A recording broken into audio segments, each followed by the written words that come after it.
When a current carrying conductor lies in a magnetic field, the field exerts magnetic forces on the moving charges within the conductor.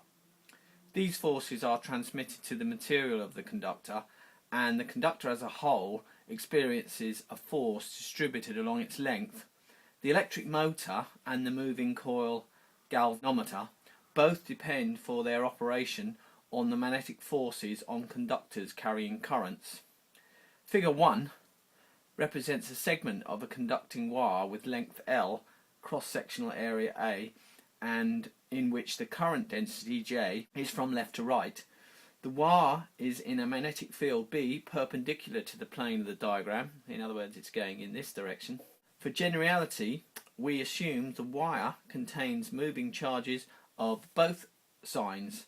In metals, the moving charges are always negatively charged electrons, but in semiconductors, charges of both signs may be present.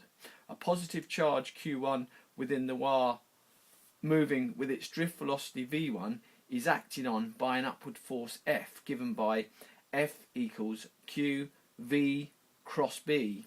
As the figure shows, the direction of this force is V cross B. And since in this case the vector V1 and the magnetic field vector B are perpendicular, the magnitude of the force is then, since if they're perpendicular, B sine theta, well the sine theta is sine 90, which is 1, so you just end up with F1 equals Q1 V1B. Similarly, a negative charge Q2 with drift velocity V2 in a direction opposite to that of J experiences a force F2 equals Q2 V2 cross B. Because Q1 and Q2 have opposite signs, and V1 and V2, velocity 1 and velocity 2 have opposite directions, F2 has the same direction as F1.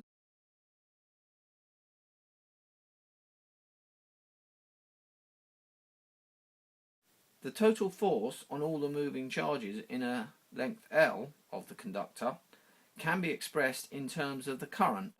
Let N1 and N2 represent the number of positive and negative charges in the material per unit volume. The numbers of charges in the portion having length L are then N1AL and N2AL, A being the area and L being the length. Hence the total force on the wire has magnitude F equals, so we're looking at this equation here, so it's that one and that one, which equals N1 Q1 V1. We bring the A outside, so we got area times length B, N1 Q1 V1, so N1 Q1 V1 and N2 Q2 V2, or more generally the sum of all of those, which is this, equals the current density J in coulombs per meter squared, and hence the product, so if we multiply this by the area A, that equals I. So finally we can rewrite F as ILB. And that's the magnitude. So that's what we can use from now on. If the B field is not perpendicular to I but makes an angle phi with it, we then use this equation here.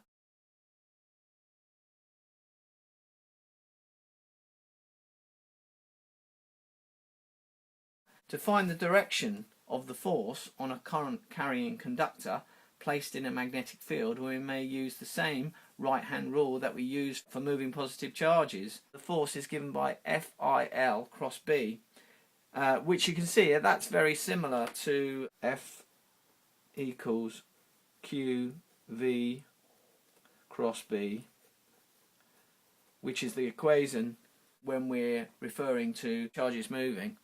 So those two are equivalent.